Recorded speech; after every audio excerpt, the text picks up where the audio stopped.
전 세계 가나안 성도를 위한 방송, 고민하는 그리스도인들을 위한 방송 신앙터치 지금 시작합니다.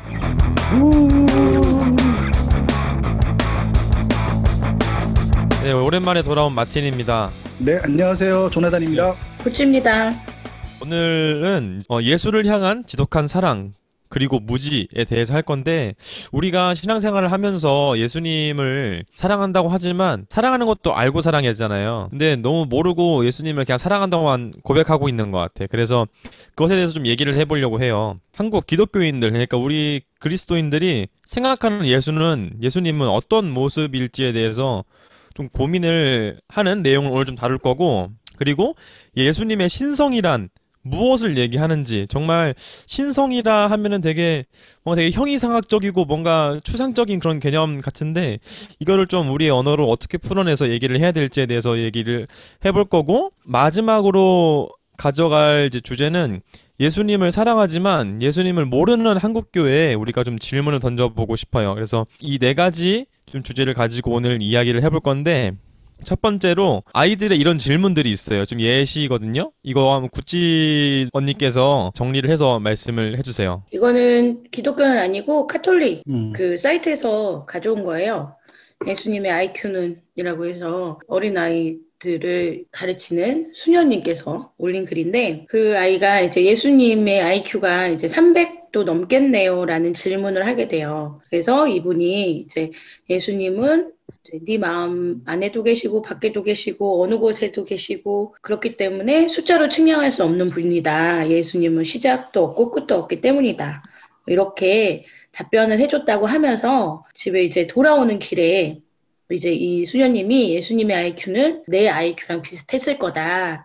나의 기준이나 다른 사람이나 모두, 그러니까 삶 속에서 예수님과 친구니까 사람으로 오신 예수님이 지극히 평범한 삶에 녹아서 우리들 생활 하나하나에 개입하시는 분이니까 우리랑 똑같겠지. 그러면서 너무도 인간적이고 사람을 사랑하시고 그러나 신성을 지니신 예수님이라는 올린 글이에요. 제가 이 제목을 예수를 향한 지독한 사랑이라고 붙인 이유가 뭐냐면 1998년도인가요? 지독한 사랑이라는 영화가 있었어요. 이명세 감독 찍은 영화인데 강수연 씨가 주연한 영화예요. 너무나 사랑하기 때문에 너무나 그 연인들에게 서로가 서로에게 집착하는 그런 공포스러운 사랑이 있잖아요. 제가 이제 이 제목을 붙인 이유는 우리가 예수를 너무 사랑하기 때문에 집착이 되고, 그리고 예수에 대한 환상을 만들어 놓고, 근데 그 예수에 대한 환상과 그릇된 많은 정보들이 성경을 해석하는데 너무나 큰 걸림돌이 된다는. IQ라는 게 뜻이 뭐죠, 이게? IQ가 지능 지수 해서 인텔리전스 코센트가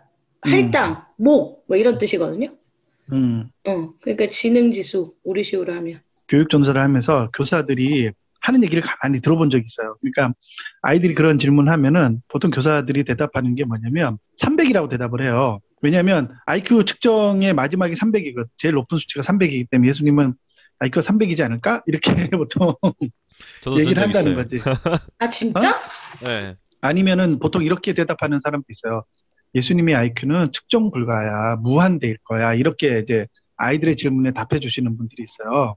그런데 이거는 이제 완전히 예수에 대한 무지가 만들어낸 참극이다. 제가 이걸 얘기하고 싶은 거예요. 왜냐하면 이게 이제 기본적으로 우리가 갖고 있는 성육신에 대한 교리 있잖아요. 기본만 알아도 이런 대답을 못 하는데 이렇게 대답을 하신다는 거죠. 우리가 이제 성육신의 교리를 할 때 성육신의 교리의 핵심은 뭐냐면 예수는 100% 사람이고 100% 신성을 가지고 있는 분이라는 뜻이에요. 그 말의 뜻이 찐 사람이고 찐 신성이라는 거지. 그 뜻이에요. 이 뜻이. 그러니까 예를 들면은 반은 인간이고 반은 신이다. 뭐 그런 뜻이 아니라는 거예요. 그 말의 뜻을 이제 좀 설명을 해드릴게요. 우선은 제가 이제 신성에 대한 부분을 다룰 때 여러 번에 걸쳐 설명을 했으니까 간단하게 설명을 하면 100% 하나님은 신성을 가지고 계시다라고 말할 때 그 신성이 뭐라고 그랬죠? 기억나요 혹시?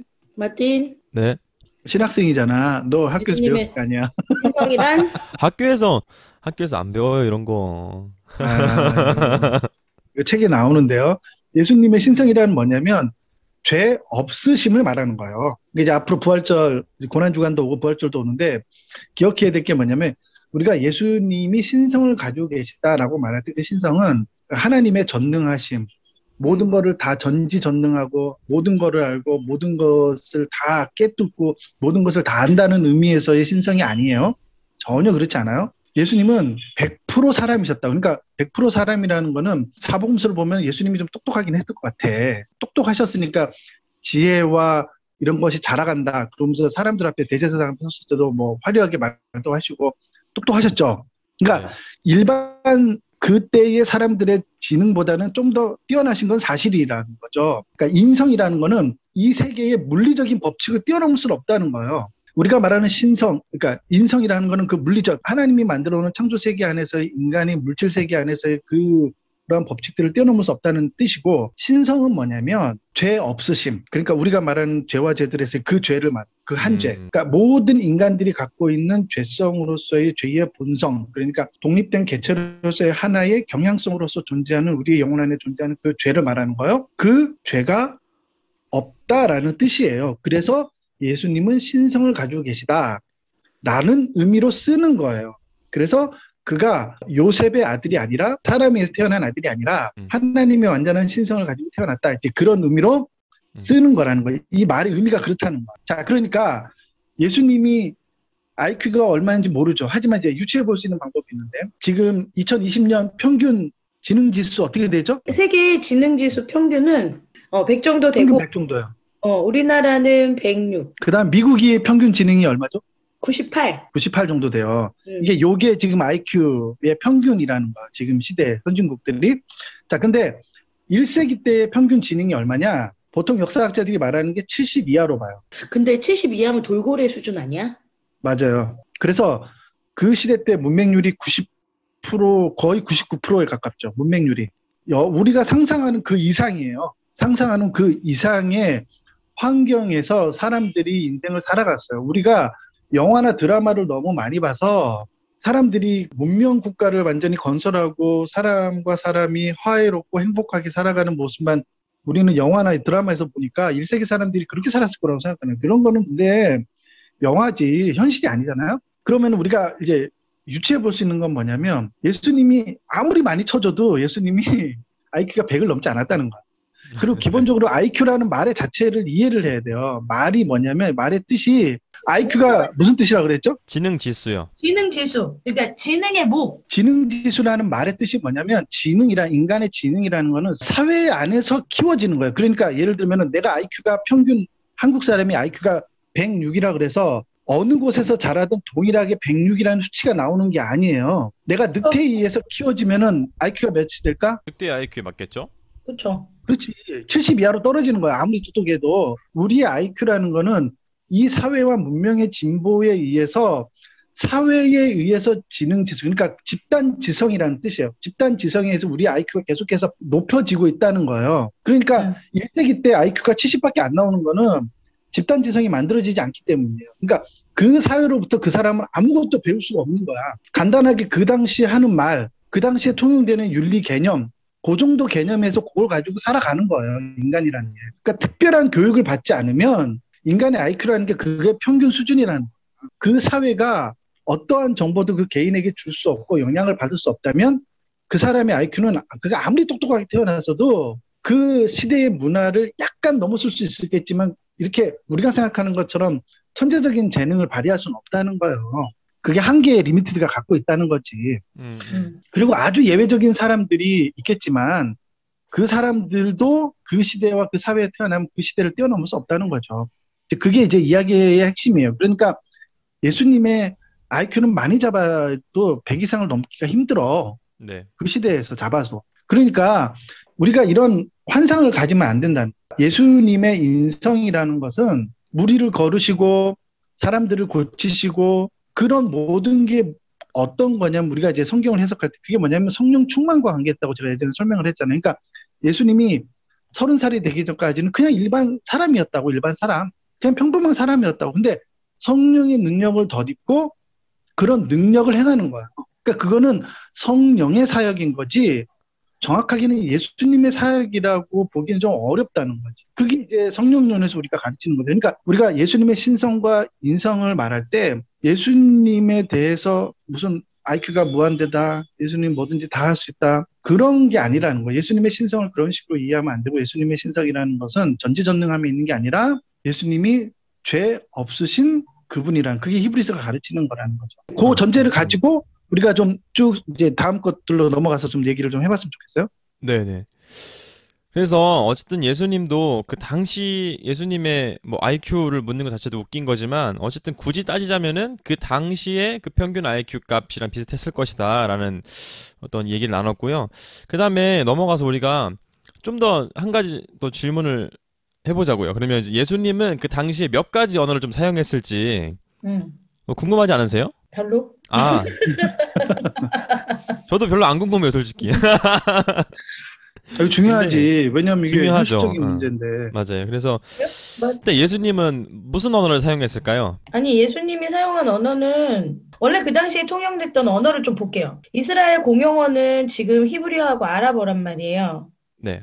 근데 이제 지금 이스라엘을 얘기하는 거예요. 지금의 이스라엘, 처음 이스라엘로 정착한 유대인들 중에서 히브리어를 말할 수 있는 사람이 거의 없었대요. 그래서 언어학자 벤 예후다라는 사람이 있었는데 네. 이 사람이 이제 이스라엘을 묶어줄 연결고리로 히브리어를 생각을 했다는 거예요. 그 당시에는 강력한 반대가 있었지만 성경에서 이제 히브리어 단어들을 이제 최대한 줄이고 영어에서도 가져와서 히브리어 사전을 만들었어요. 베누다의 노력으로 지금은 이스라엘 공용어가 이제 히브리어하고 아랍어 두 가지를 가지고 있어요. 예수님 당시에는 4개국어를 사용을 했대요. 로마는 공식 문서에는 라틴어를 사용을 했고요. 그 다음에 상거래 쪽에서는 헬라어를 사용하고 평민들은 아람어를 사용하고 성경을 읽을 때만 히브리어를 사용했대요. 그래서 갈릴리 지역은 예전부터 이방인이 많이 거주를 하고 그리고 상거래가 이루어지는 곳이었대요. 그래서 헬라어를 많이 사용을 했는데 유추해 보건대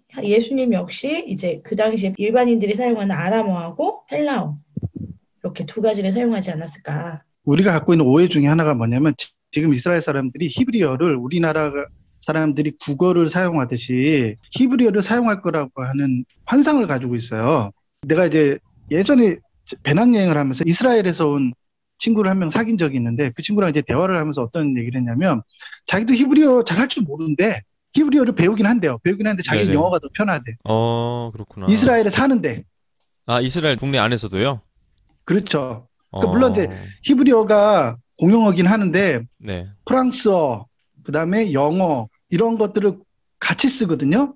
스페인어도 쓰고 이스라엘 사람들이 그래서 외국으로 나갔을 때 일을 많이 하고 그러기 때문에요. 보통은 영어를 더 많이 써요.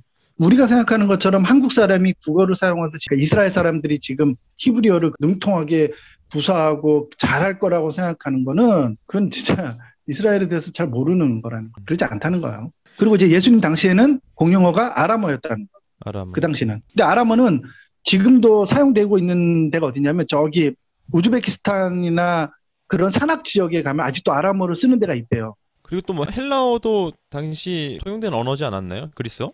그러니까 헬라어는 그 당시에는 4개국어가 있긴 했어요. 문서상에는 라틴어. 그 다음에 우리 지금의 영어처럼 이방인들이 많이 와서 거래를 많이 했단 말이에요. 그때 사용하던 언어가 헬라어. 그리고 이제 히브리어는 오로지 성경을 읽을 때만 사용하고 종교적 언어로. 지역상 보면 갈릴리 지역은 예전부터 이방인들이 많이 있는 곳이어서 네. 그래서 아마 예수도 헬라어하고 아람어를 같이 사용하지 않았을까. 네. 신약 배경 가르치시는 분들의 얘기를 들어보면 예수님은 정기 교육을 받은 적이 없단 말이에요. 그러니까 예를 들어서 바울처럼 어디 정기 교육을 하는 기관에 들어가서 유학을 하거나 배운 적이 없기 때문에 예수님은 아람어를 주로 사용했고 물론 갈릴리 지방이나 거기가 다 아람어를 쓰기 때문에 아람어를 사용했을 거고 히브리어랑 그리스어를 약간 구사할 수 있을 정도의 수준이었다는 거죠. 그러니까 그게 학문적으로 히브리어나 그리스어로 책을 읽거나 그런 정도의 수준까지는 안 갔을 것이라고 하는 것이 보통 의견이에요. 자기가 태어난 모국어 외에는 히브리어랑 그리스어는 따로 교육을 받아야 돼요. 읽고 쓰려면. 네네. 근데 예전에 1세기 때 읽고 쓴다는 것은 엄청난 비용이 든다고요. 지금의 대학 교육보다 더 많은 비용이 들어가야지만 읽고 쓰는 거를 배울 수 있어요. 그러니까 우리가 이런 거를 좀 기본적인 배경 지식이 없기 때문에 이런 걸 잘 모르는 것 같아요. 그러니까 그런 정기 교육을 예수님이 받을 수 있는 돈이 없었어요. 예수님은 결국에는 아람어랑 이제 그리스어를 조금 이제 평언어로 사용을 했었고 음, 히브리어는 조금 할 수 있었을 수도 있다. 이 음, 정도. 네네. 그래서 우리가 예수님이 어쨌든 뭐 그런 언어를 좀 사용하셨고, 그다음에 우리가 또 이렇게 많은 논란이 되는 부분들 있잖아요. 특히 역사적 예수 연구하시는 분들 사이에서 많이 오가는 얘기가 음, 예수님은 공생의 사역 전에, 그러니까 13살부터 29살, 30살 음, 음. 그때까지 뭐 했냐라는 어떤 그런 연구들이 많이 있었잖아요, 한창. 네, 공식적인 기록이 없으니까. 네, 그쵸. 성경에는 안 나와 있으니까. 음. 그래서 이제 이런저런 문서들 대조해가지고 많이 연구하는 것 같은데, 그래서 그 중에 한 가지 이슈가 되는 게 예수는 공생의 사역 전에 인도로 여행을 갔다 왔나? 그거에 대한 좀 얘기들이 많은 것 같아요. 예. 이게 공생의 기간 전에 20년의 기록이 없잖아요.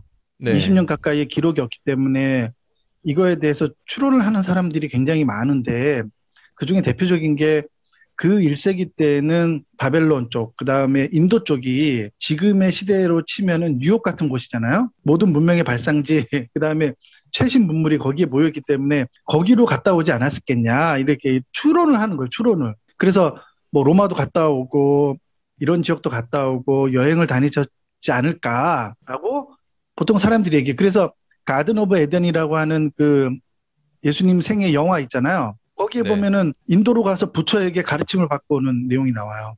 어, 잠깐 한 3초 정도 나와. 그것 때문에 엄청 논란이 많았죠. 그게 이제 역사 비평학자들이나 이런 사람들이 보통 이제 얘기를 많이 한다는 거죠. 그런 의견들을.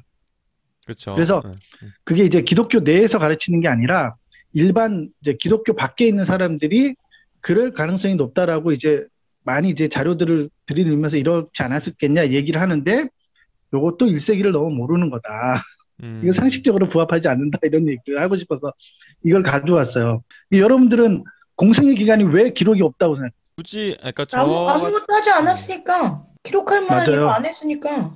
네, 맞아요. 바울이 그 회심한 다음에 3년 동안 그 아라비아에 가서 그 사역하잖아요. 그거 기록 안 하잖아. 응. 네네네. 네, 그거 마찬가지예요. 그 자기가 사역했는데 별로 사역 성과도 없고 별로 그러니까 별로 그렇게 얘기할 게 없는 거야. 예수님이 공생애도 그냥 예수님은 그냥 이게 평범하게 사셨던 거예요. 한 사람으로서. 별로 이렇게 얘기할 게 없어. 근데 이제 우리가 여행을 했다고 자꾸 이제 그런 얘기를 들으니까 뭔가 예수님께서 뭔가 어떤 것들을 뭐 했다고 생각하는데 그게 이제 현실적으로 불가능한 게 뭐냐면 1세기 때 걸어서 여행하는 거는 거의 불가능에 가까운 거예요. 이게 영화를 너무 많이 보기 때문에 생기는 문제들이라는 거지. 1세기 때의 대부분의 사람들은요, 자기가 자란 동네를 떠나지 않아요. 떠날 수가 없지. 자기가 자란 동네조차도 떠나지 않는다고요. 아니, 그거는 요즘에도 우리나라는 흔치 않지만 음, 미국이나 이렇게 큰 나라의 음, 사람들, 그런 사람들은 자기가 태어난 도시를 벗어나기 힘들어요. 음. 버지니아에서 그러니까 태어나서 버지니아에서 자라서 버지니아에서 결혼하고 버지니아에서 죽어. 왜 1세기 사람들이 자기가 자란 동네를 떠나지 못할까요? 생각해 본 적 있어요?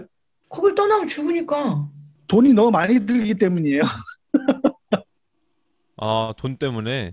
예. 하긴 간단하잖아. 먹고 살기도 바쁜데. 세 끼의 식사조차도 할 수 없는 시대가 1세기였다고요. 네네네. 인생의 목표가 세 끼의 식사를 하는 게 그 사람들의 인생의 목표였다고. 그런 사람들이 걸어서 여행을 하는데 여행을 하려면 여관비는 어떻게 하고, 그 길거리에 잔다고 쳐. 그러면은 음식은 어떻게 할 거예요? 사 먹어야지. 옛날에 알바 자리가 있어요? 하면서 여행하면서 알바하면서 여행했다는 거야? 그럴 리가 없잖아요. 그쵸. 예. 그러니까 이게 1세기에 대해서 너무 이게 너무 기본적인 상식이 없는 거야. 그러니까 아, 1세기 때에는 언어도 있지. 언어 문제도 있지. 물론 언어 문제도 있지만 가장 결정적인 문제는 돈이 없는 거예요. 돈이 여행을 한다는 건 음. 돈이 너무 많이 드는 거예요. 왜냐면 먹고 걸어 다니는 그거 자체가 엄청난 비용을 소모하기 때문에 할 수가 없어. 그 음. 두 가지 예를 들어 드릴게요. 1세기 때 바울이 유학을 오잖아요. 예루살렘으로. 바울이 어렸을 때 유학을 왔다고. 그래서 대부분의 역사학실에 추론하는 게 뭐냐면 바울이 엄청난 부자 집안의 가문의 출신이라는 거야. 그러니까 재력가였을 외지에서 것이다. 유학 올 정도의 수준이면은 먹고 자고 하는 비용을 누가 대냐고 보다. 자기가 알바해서 유학하는 건 아니다. 바울이 유복한 집안이었던 거예요. 그러니까 고등교육도 받고 그래서 이제 바울이 그런 로마서도 쓸 수 있고 그다음에 로마 시민권도 갖고 있고 하여튼 이 집안이 굉장히 부자 집안이었다는 거. 그러니까 이건 상식적으로 추론해 볼 수 있는 거예요. 그리고 또 하나 문제가 뭐냐면 우리가 생각해봐요. 조선시대에 우리 사극 보면은 그 한양까지 과거 시험 보러 가는 사람들 다 양반만 과거 시험 보러 가잖아요. 왜 그럴까요? 그 노잣돈이 엄청나게 비싸게 들기 때문에 그런 거예요. 물론 시험 볼 수 있는 기회도 안 줘졌지만 과거 시험은 이제 조선 후기 보면은 중인들까지도 이게 시험을 볼 수 있도록 허용해 줬잖아요. 그런데도 불구하고 양반들만 시험 보러 갔다. 그게 왜 그러냐면 너무 많은 비용이 드는 거예요. 그리고 이제 여행을 하다 보면은 사자도 있고 호랑이도 있고 길에 강도들이 엄청 많다고. 골목마다 산마다 강도들 떼거리들이 있어가지고 그냥 이거 여행하면 그냥 죽는 거예요. 그러니까 예수님 무슨 인도까지 여행을 갔냐고 혼자. 이 말도 안 되는 얘기를 하는 거야 이게. 예수님이 왜 공생의 사역을 시작하고 12제자들을 모았을까요? 혼자 다니면 맞아 죽기 때문이라고. 그렇죠. 그렇죠. 옛날에는 혼자 여행을 할 수 있는 그런 상황이 아니에요. 그래서 뭔가 여행을 하려면 그나마 공생의 사역을 시작하고 사람들 앞에 나가서 뭔가 얘기를 하려고 그러면 이렇게 이게 그룹이 있어야 돼. 그룹이 함께 돌아다녀야 된다고. 강도 만나면 바로 죽어요. 우리 그 성경에 보면 강도 만난 선한 사마리아인 얘기도 나오잖아. 네네. 그게 이제 기본적인 이제 이 배경 지식이기 때문에 예수님이 공생의 전에 인도로 여행 갔다 로마로 갔다 왔다 어디 가서 공부를 했다 이런 말도 안 되는 얘기를 한다는 거죠. 이거는 아니다. 상식에 부합하지 않는다 이 얘기예요.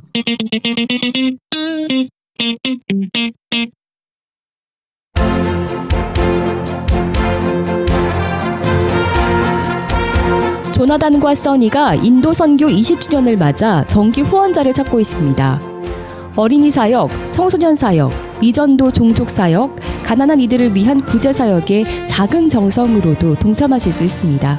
후원 방법은 국민은행 37321-0080-994, 국민은행 37321-0080-994 이희선 선교사입니다.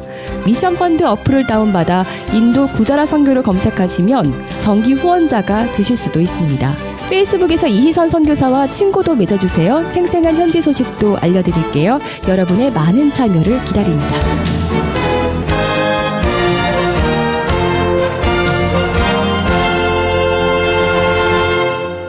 그래서 예수님은 인도에 다녀왔다는 것은 이제 말도 안 되는 소리다.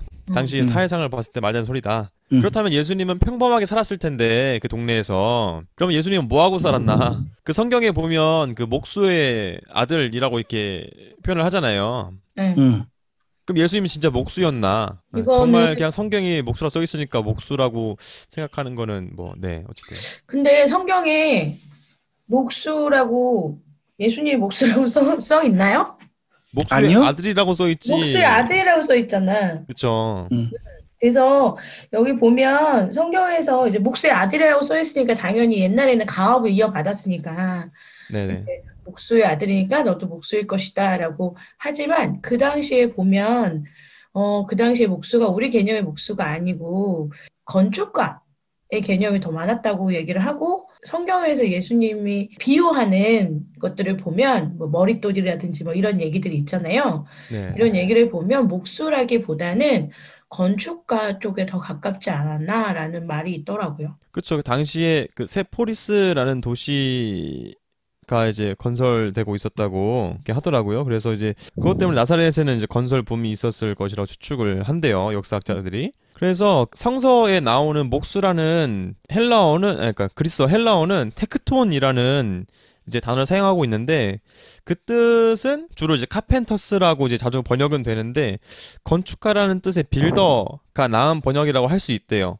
그래서 종교 신학자인 제임스 타보르라는 박사는 이는 주로 석공을 의미한다고 하더라고요. 네, 그러니까 이게 무슨 뜻이냐면요. 원어적 해석은 뭐냐면요. 손으로 일하는 사람이라는 뜻이에요. 테크톤이라는 말이 뜻이 뭐냐면 네네. 목수라는 뜻이 우리가 생각하는 지금의 그 나무를 짜맞춰서 가구를 만드는 목수잖아요. 예전에 목수, 그다음에 이 석공들 이런 사람들은 다 뭐라고 불렸냐면 이게 뭐냐면 손으로 일하는 사람들이라는 뜻이에요. 손으로 일하는 뜻이에요.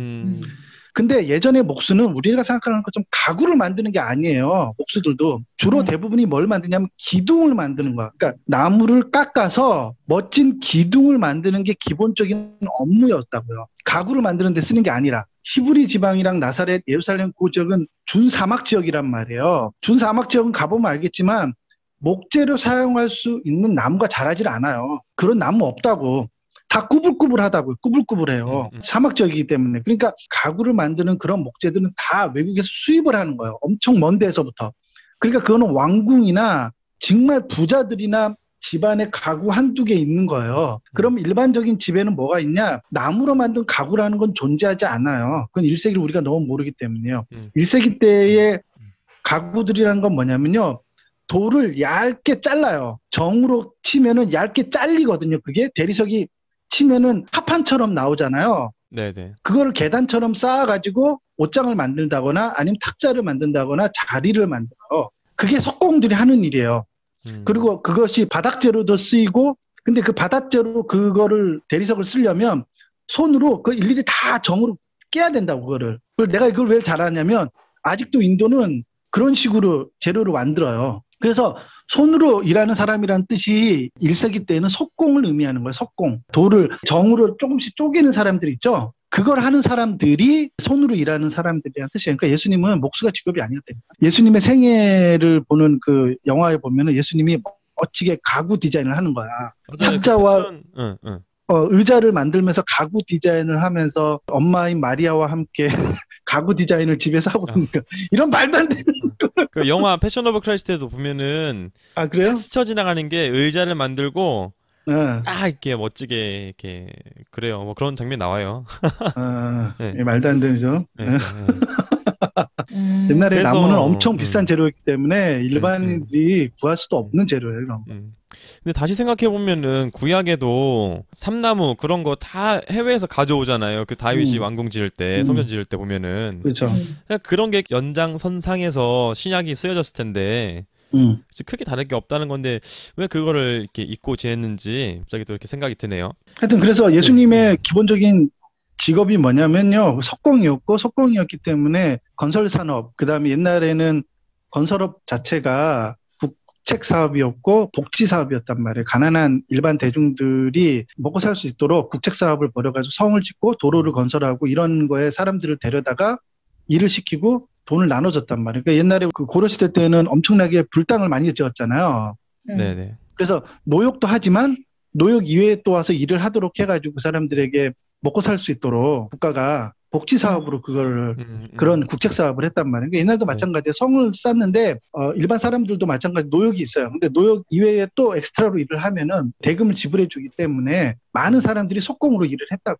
그래서 예수님은 결국엔 목수라기보다는 석공이었다. 예수님이 지금 석공이었다는 거죠. 석공이었다. 네, 그래서 우리가 한 걸음 더 나간 질문이긴 한데 예수님과 제자들은 수학을 알았나요? 약간 그런 질문을 좀 던져볼 수 있을 것 같아요. 그래서 우리가 수의 역사를 좀 봤을 때 영은 이제 기원전 4세기에 바벨로니아의 왕이었던 알렉산더가 이제 인도를 침략한 것을 계기로 인도에 전해졌잖아요.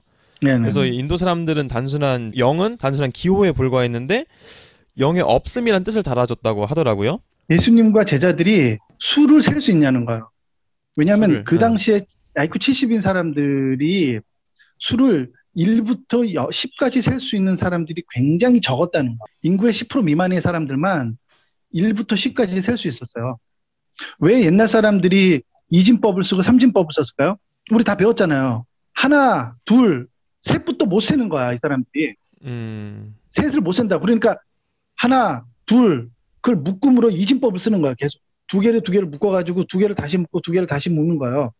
삼진법은 하나, 둘, 세 개, 그게 한 단위야. 그걸 다시 또 세 개씩 묶은 거를 또 다시 세 개를 얹고, 세 개를 묶은 걸 또 다시 세 개를 얹고, 이런 식으로 수를 세는 개념이란 말이에요. 그러니까 우리가 생각하는 것처럼 오늘날 우리가 고등교육을 받은 우리가 1부터 100만까지 세고 1부터 억까지 센다고 생각해서 1세기 사람들도 숫자를 셀 수 있을 거라고 생각한다는 거는 착각이라는 거지. 그런 거 없다는 거예요. 그러면은 상식적으로 생각해봐도 이 사람들이 예수님의 제자들이 수를 셀 수 있었을까요? 없었지. 혹 제자들 중에서 교육을 좀 받은 뭐 사람들이 두세 명 있었잖아요. 그런 사람들은 그러면은 영에 대한 개념을 갖고 있었을까요? 우리가 지금 너무나 쉽게 갖고 있는 영에 대한 개념을 그 제자들이 갖고 있었을 거냐는. 없었죠. 왜냐하면 기원전 4세기부터 영을 썼잖아. 이 기원전 4세기 때 영이라는 개념이 생기고 나서 1세기 때 그러면 아무도 몰랐냐? 아니에요. 굉장히 소수의 사람들만이 영에 대한 개념을 갖고 있었어요. 왜냐하면 영을 알면은 소수자리로 내려가고 마이너스를 쓸 수 있잖아요. 그 마이너스를 쓸 수 있다는 거는 거리랑 이거를 측정할 수가 있어요. 그러니까 옛날에 그 수라는 개념을 쓸 수 있는 사람들이 누구냐면 건축학자들이었어요. 우리가 말하는 프리메이슨들이 있죠. 건축자들로부터 온 말이잖아요. 프리메이슨. 건축을 하는 사람들이 예전에는 초 엘리트들이 다 건축이라는 걸 했다고, 건축. 건축을 하려면 수에 대한 개념을 알고 공식을 만들고 거리를 계산하고 높이를 계산해야 되기 때문에 그 사람들이 그 일을 했던 거예요. 그러니까 그런 아주 소수의 사람들만이 그런 어려운 개념들을 가지고 있었다는 거죠. 그러니까 1세기 때 예수님과 제자들은 이 영이라는 개념조차도 몰랐을 것이라는 게 보통 상식적이라는 거. 우리가 이제 이런 기본적인 생각을 좀 가지면 예수님에 대한 환상과 예수님은 다 하시고 예수님은 모든 걸 다 할 수 있고 이렇게 생각을 안 한다는 거죠. 왜냐하면 사복음서를 보다가 보면 예수님에 대해서 이런 환상을 갖고 있는 사람들이 성경을 그렇게 해석해 간다는 거예요. 예정론 쪽. 그래서 이제 문제가 된다는 거죠. 우리 방송을 할 때 댓글 다루시는 분들 있잖아요. 그러니까 댓글 다시는 분들의 대부분의 기본적인 생각들이 이런 생각들을 갖고. 무슨 생각? 예수님은 모든 걸 다 하시고 예수님은 모든 걸 다 할 수 있다고 생각. 그게 일반적으로 많이 생각하죠. 교회에서 이렇게 얘기하니까. 그러니까 이렇게 되면은 성경을 해석하는데 심각한 오류가 발생을 한다는 거죠. 그러면은 그게 운명론적이 되고 결정론적인 해석이 되잖아요. 그러니까 그렇게 해석을 하게 되면 거기에는 우리의 의지, 우리의 결정 이런 것들이 개입할 전혀 여지가 아무것도 없는 거예요. 예수님이 고뇌하고 갈등하고 그다음에 그런 과정 가운데서 의사결정하고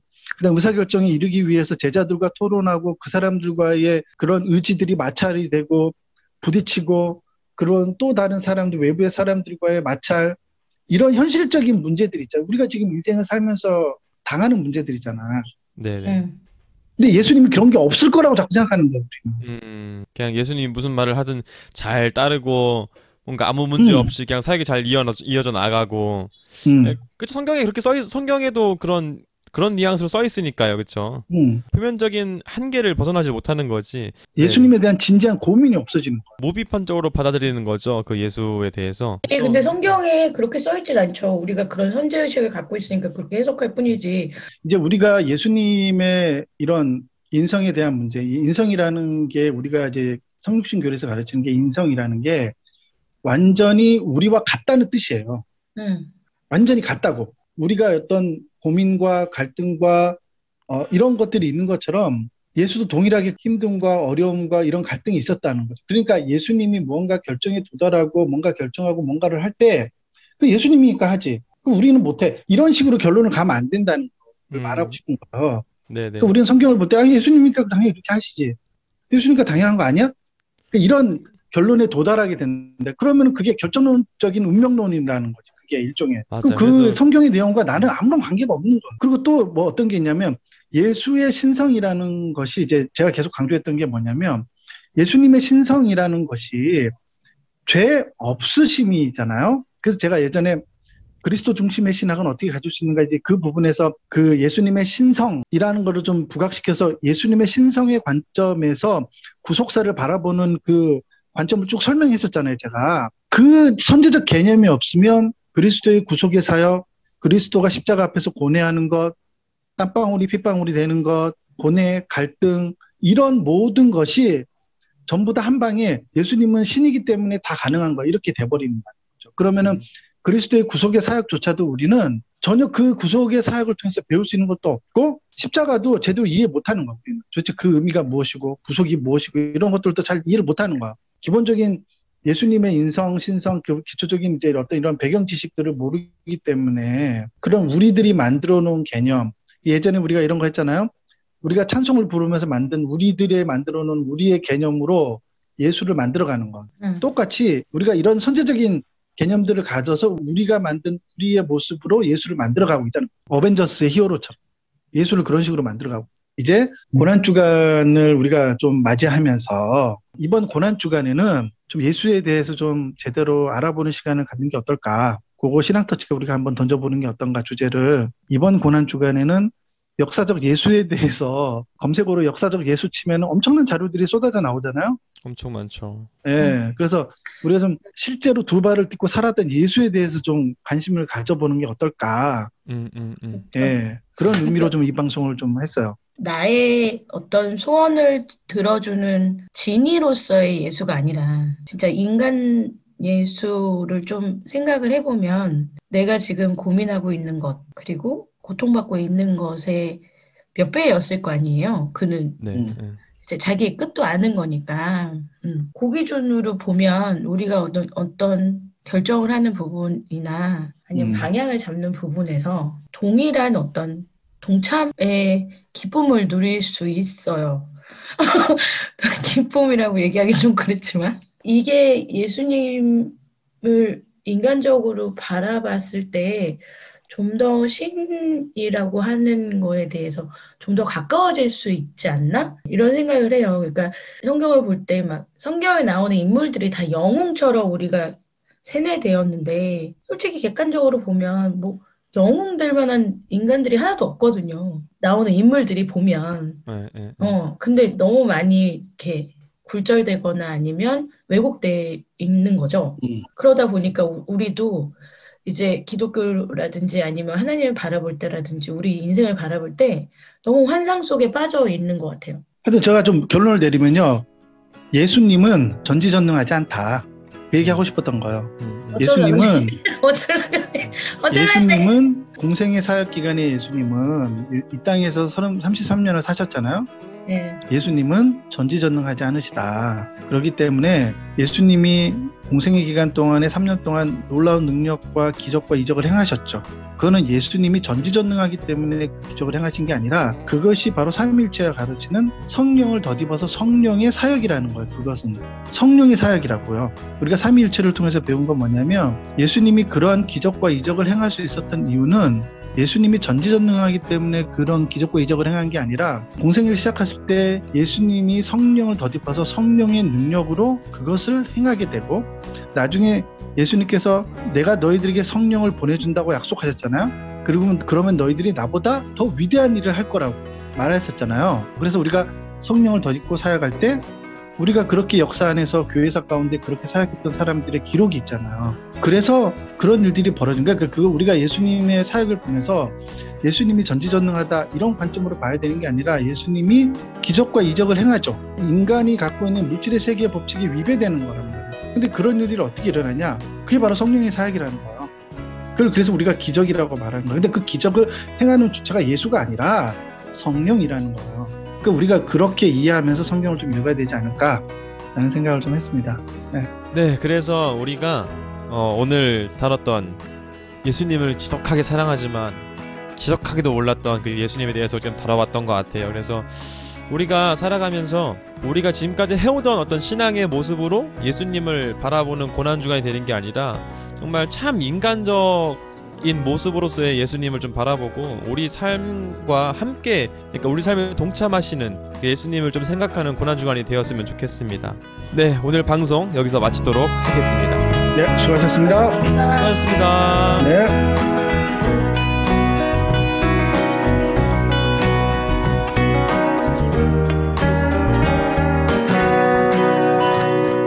신앙터치를 후원하실 수 있습니다.